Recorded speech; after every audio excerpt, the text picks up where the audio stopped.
ఈరోజు చంద్రబాబు నాయుడు గారు వెలిగొండ ప్రాజెక్ట్ సందర్శించారు.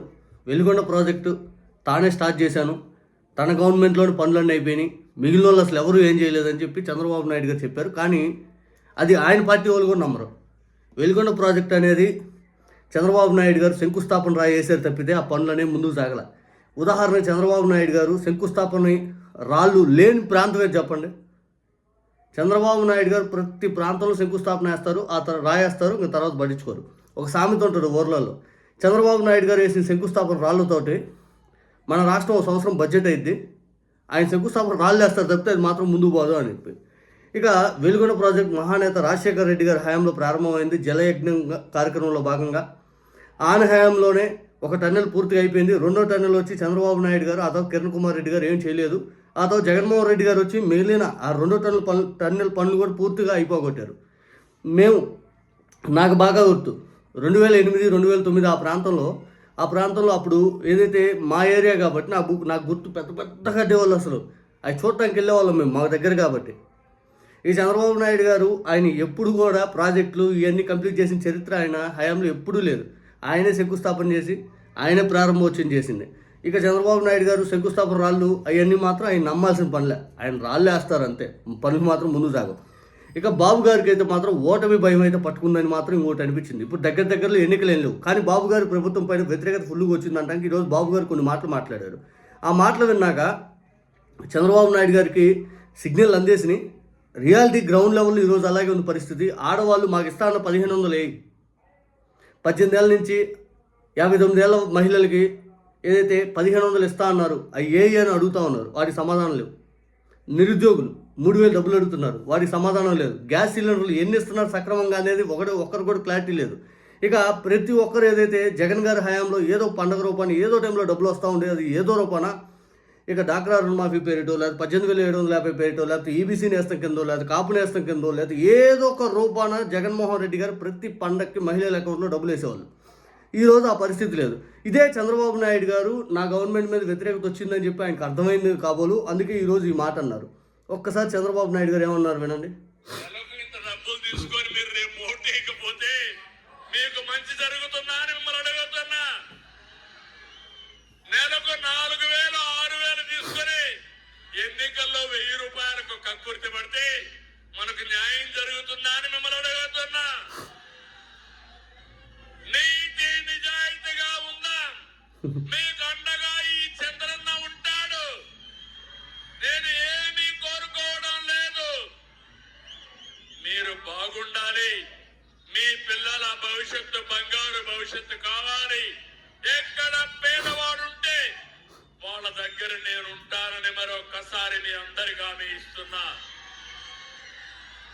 వెనుకబడిన ప్రాంతాలకు అండగా ఉంటా, పేదలకు అండగా ఉంటా, నిరుపేదలకు తోడుగా ఉంటా.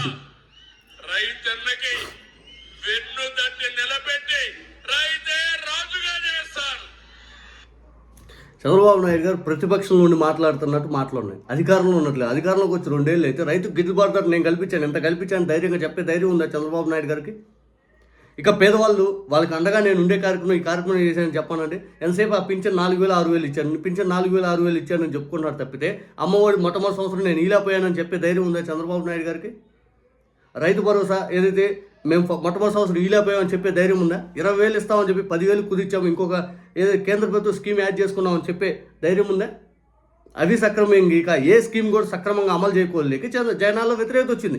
ఈ జనాల్లో ఏదైతే మనీ సర్క్యులేషన్ జగన్మోహన్ రెడ్డి గారి హయాంలో బాగుంది, తద్వారా వ్యాపారాలు కూడా బాగున్నాయి, అందరూ కూడా ప్రశాంతంగా వాళ్ళ జీవితాలు ఏదో బాగా గడిపేవాళ్ళు. ఒకసారి చంద్రబాబు నాయుడు గారు వచ్చాక ఒక కుదుపు ఏమన్నా జగన్మోహన్ రెడ్డి గారి టైంలో కరోనా ఉన్నా కూడా బాగా పరిపాలించారు. చంద్రబాబు నాయుడు గారు హయాంలో కరోనా లేదు, ఇంకోటి ఏం లేదు. జనాలు అదే అడుగుతుంది. మీరు డెవలప్మెంట్ చేయక అప్పులేం విపరీతంగా చేస్తూ 99 పైసలు భూములు ఇచ్చేసుకుంటూ ఏమన్నంటే డైవర్షన్ పాలిటిక్స్ చేస్తూ జగన్మోహన్ రెడ్డి గారి పైన కక్ష సాధింపు చేస్తూ జనాలకు మీరు ఇస్తా అన్న హామీలు అడిగితే తద్వారా ఏమీ అమలు చేయకుండా మీ బడ్జెట్ లెక్కలు చూస్తే దాంట్లో తప్పులు ఉంటూ అంతిమంగా జనాలకు మీ ద్వారా ఏమొచ్చింది అని చెప్పి జనాలు అడుగుతున్నారు. సినిమా టికెట్లు పెంచుకోవడానికి మీకు ఇష్టానుసారితులు జీవో రిలీజ్ చేస్తారు, రైతులకు గిట్టుబాటు ధర లేదని చెప్పి రైతులు ధర్నా చేస్తే మీ దగ్గర స్పందన ఉండదు. ఇవన్నీ జనాలు గమనిస్తున్నారు. బాబు గారు మీరు ప్రతిపక్షంలో ఉండి మాట్లాడుతున్నారు. మీకు వాస్తవానికి ఎప్పుడు సంవత్సరం క్రితం అర్థమైపోయింది. ఎస్ మన గవర్నమెంట్ వచ్చినా కూడా ఉపయోగం లేదు, మనం పూర్తి స్థాయిలో ఏదైతే వీళ్ళకి ఎట్టా చేయము అందుకే చేద్దామనే ఉద్దేశం కూడా మీ దగ్గర కనపట్లేదని జనాలకు అర్థమైపోయింది. బికాజ్ 1500 రూపాయలు మీరు ఎందుకు ఇవ్వట్లా, కొత్త పెన్షన్లు మీరు ఎందుకు ఇవ్వట్లా?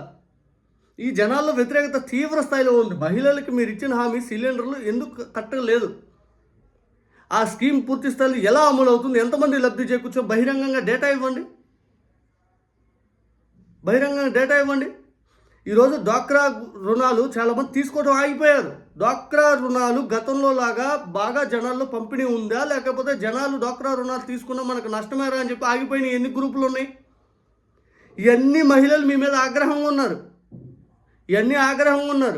ఇదేంటిది, రైతులు గిట్టుబాటు ధర, మనం కూలీ పని చేసుకున్నా కూడా ఏం డబ్బులు సరిగ్గా రాకపోతే గిట్టుబాటు ధర లేకపోతే ఇదేం కర్మ అని చెప్పి అంటూ ఉన్నారు. అందుకే 2029 ఎన్నికలు ఎప్పుడో ఉంటే నేను వేసే 4000 నేను ఇచ్చే డబ్బులతోటి మీరు రేపొద్దున అటు ఓటేస్తే మీకు మంచి జరిగిద్దా అంటే ఆయనకు అర్థమైపోయింది, ఓటు వేయట్లేదు, వీళ్ళకి నా మీద వ్యతిరేకత ఉంది అని చెప్పి. ఇంకా ఇదే మాట జగన్మోహన్ రెడ్డి గారు, నా హయాంలో మీకు ఇంత లబ్ధి జరిగిందంటే నీ అమ్మ మొగుడు సొమ్ము ఇచ్చావా, మీ నాన్న సొమ్ము ఇచ్చావా, మీ నాన్న సొమ్ము ఇచ్చావా, లేకపోతే మీ తాత సొమ్ము ఇచ్చావా, మీ జేజబ్బు సొమ్ము ఇచ్చావా, జగన్ గారిని తిట్టాడేనా.